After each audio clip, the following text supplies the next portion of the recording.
Hi friends, welcome back to fantasy Babaji YouTube channel. ఈ వీడియోలో నేను మీకు పిచ్ రిపోర్ట్ అనేది అసలు ఎంత ఇంపార్టెంట్ రోల్ ప్లే చేస్తుంది క్రికెట్లో అనేది ఎక్స్ప్లెయిన్ చేయబోతున్నాను. అలాగే అసలు నిజంగా ఫ్యాంటసీ క్రికెట్లో పిచ్ రిపోర్ట్ అనేది ఇంపార్టెంటా కాదా అనేది ఈ వీడియోలో మీకు క్లియర్గా ఎక్స్ప్లెయిన్ చేస్తాను. నన్ను అడిగితే పిచ్ రిపోర్ట్ అనేది చాలా ఇంపార్టెంట్. అది ఎన్ని ఫ్యాక్టర్స్లో గేమ్ని ఎఫెక్ట్ చేస్తుంది అనేది ఈ వీడియోలో క్లియర్గా తెలుసుకునే ప్రయత్నం చేద్దాం.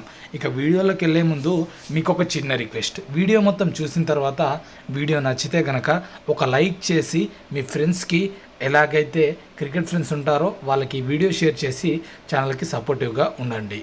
ఇక వీడియో ముందుకు వెళ్ళినట్టయితే మనం ఎగ్జాంపుల్గా ఈరోజు జరిగిన ఒక మ్యాచ్ని తీసుకున్నా.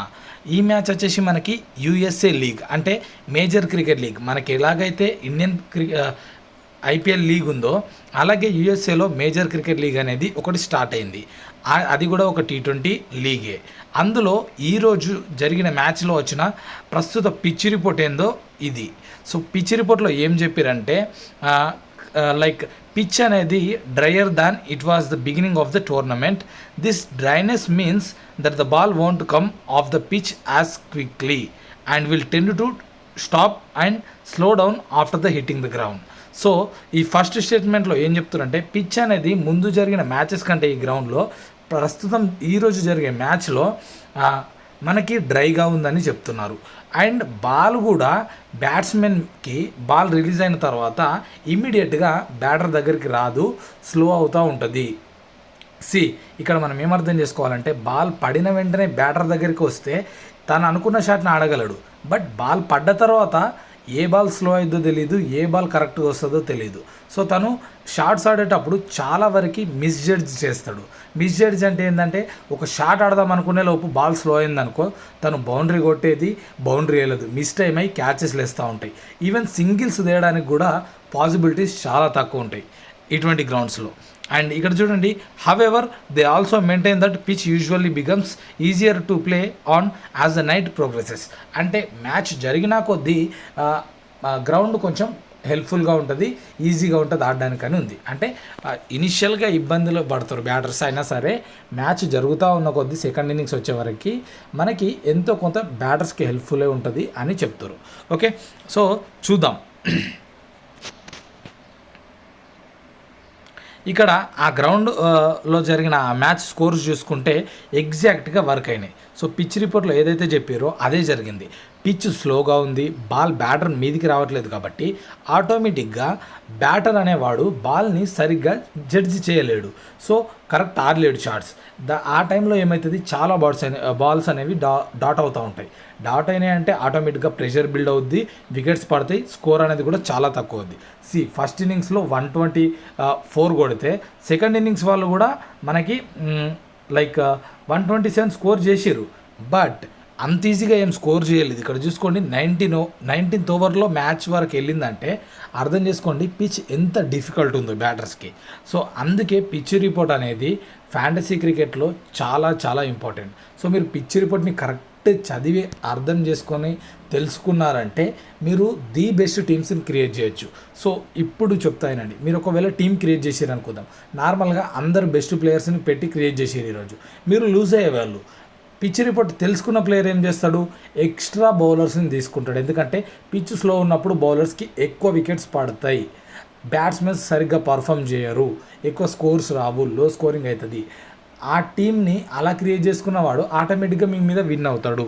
అందుకే పిచ్ రిపోర్ట్ అనేది చాలా ఇంపార్టెంట్. మీరు ఇక్కడ చూసుకోండి, ఇక్కడ ఉన్న ప్లేయర్స్ ఏం అంత వర్స్ట్ ప్లేయర్స్ కాదు, world class players like Head, Steve Smith, Rachin Ravindra, Maxwell. Okay, ఇక్కడ ఇది చూసుకుంటే de Kock, Klaasen, Imad Wasim, Ryan Rickelton, వీళ్ళందరూ కూడా వరల్డ్ క్లాస్ ప్లేయర్స్. అయినా కూడా వీళ్ళ స్కోర్ చూడండి, డక్అవుట్ అయ్యిండు.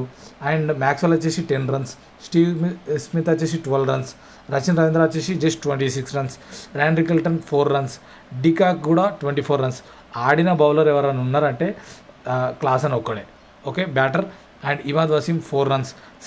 ఇంత పెద్ద క్లాస్ ప్లేయర్లు కూడా ఆ గ్రౌండ్లో స్కోర్స్ చేయలేరంటే వాళ్ళు ఎంత ఇబ్బంది పడి ఉంటారు. మీరు ఫ్యాంటసీ క్రికెట్ టీం క్రియేట్ చేసినప్పుడు వీళ్ళందరినీ బ్యాటర్స్ని ఎక్కువ పెట్టుకొని పోతే మీరు ఆటోమేటిక్గా లూజ్ అవుతారు.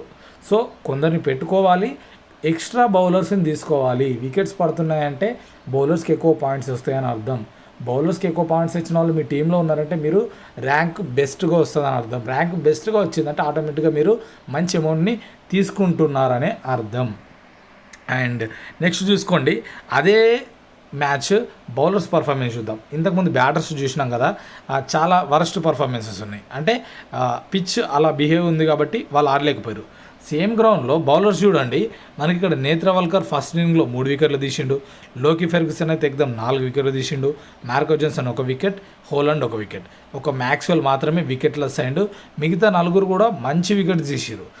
9 వికెట్లు ఈ 4 బౌలర్స్కి షేర్ అయినాయంటే ఆ పిచ్ బౌలర్స్కి ఎంత హెల్ప్ఫుల్ అయిందని అర్థం.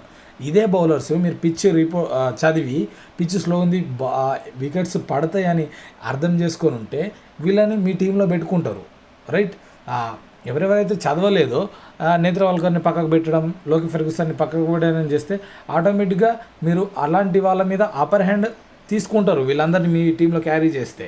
సో పిచ్ రిపోర్ట్ అందుకే చాలా ఇంపార్టెంట్ తెలుసుకోవాలనేది.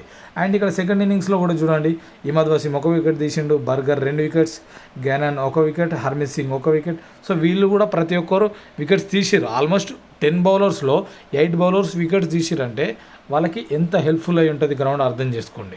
సో ఫైనల్గా చెప్పొచ్చేది ఏంటంటే పిచ్ రిపోర్ట్ అనేది క్రికెట్లో చాలా క్రూషియల్ రోల్ అనేది ప్లే చేస్తుంది. కాబట్టి దాన్ని చాలా ఎంతవరకు యూజ్ చేసుకోవాలో అంతవరకు యూజ్ చేసుకోవడానికి ట్రై చేయండి. ఓకే, హోప్ ఇప్పటి నుండి అయినా సరే మీరు మ్యాచ్లో ఇన్వెస్ట్ చేసే ముందు ఫస్ట్ పిచ్ రిపోర్ట్ ఏమొచ్చింది ఆ పిచ్ రిపోర్ట్ని చదివి తెలుసుకోవడానికి ట్రై చేయండి. అప్పుడే మీరు ది బెస్ట్ టీం క్రియేట్ చేయగలరు. ప్రతి ఒక్కరు గుడ్డిగా వెళ్తున్నారు అనుకోకండి. చాలామంది బయట మనకంటే తెలివైన వాళ్ళు ఉన్నారు. వాళ్ళు మనకంటే బెస్ట్ టీమ్స్ క్రియేట్ చేసి ఇన్వెస్ట్ చేస్తారు. నువ్వు డైరెక్ట్ టీం క్రియేట్ చేసి అలాంటి వాళ్ళ మీద విన్ అవ్వాలంటే అది అసాధ్యం. ఉన్న మనీని పోగొట్టుకోవడం జరిగింది. అందుకే మీకు ఒకటి గమనించండి, పిచ్ రిపోర్ట్ అనేది తెలుసుకుని టీం క్రియేట్ చేస్తే నీ విన్నింగ్ ఛాన్సెస్ అనేవి ఇంక్రీజ్ అవుతాయి. లేదు నాకు పిచ్ రిపోర్ట్ తెలుసుకోవడం రాదు అంటే నేను మన ఛానల్కి సంబంధించిన టెలిగ్రామ్ ఛానల్ లింక్ డిస్క్రిప్షన్లో ప్రొవైడ్ చేస్తా. ఆ ఛానల్లో నేను ఫ్యాంటసీ క్రికెట్ టీమ్స్ ఫ్రీగా ప్రొవైడ్ చేస్తా. ప్రతి న్యూస్ వస్తూ ఉంటుంది, అక్కడ మీరు డైరెక్ట్గా తెలుసుకోవచ్చు. హెల్ప్ఫుల్ అనిపిస్తే లింక్ క్లిక్ చేసి జాయిన్ అవ్వండి. ఈ వీడియో ఇంతే. నేను చెప్పాలనుకున్న పిచ్ రిపోర్ట్కి సంబంధించిన ఇంపార్టెంట్ థింగ్స్ మీకు అర్థమైనాయి అనుకుంటున్నా. ఈ వీడియో కనుక మీకు నచ్చి మీకు హెల్ప్ఫుల్ అయ్యిందని మీరు ఫీల్ అయ్యి ఉంటే కనుక ఇప్పుడు ఒక లైక్ చేయండి. ఎందుకంటే ఆ లైక్ని చూస్తే నాకు ఇంకొక బెస్ట్ వీడియో చేయాలనే మోటివేషన్ అయితే వస్తుంది. అలాగే మీ క్రికెట్ ఫ్రెండ్స్తో ఈ వీడియోని షేర్ చేసుకోండి. ఈ వీడియో ఇప్పటివరకు చూసిన ప్రతి ఒక్కరికి థ్యాంక్ యూ అండ్ జై హింద్.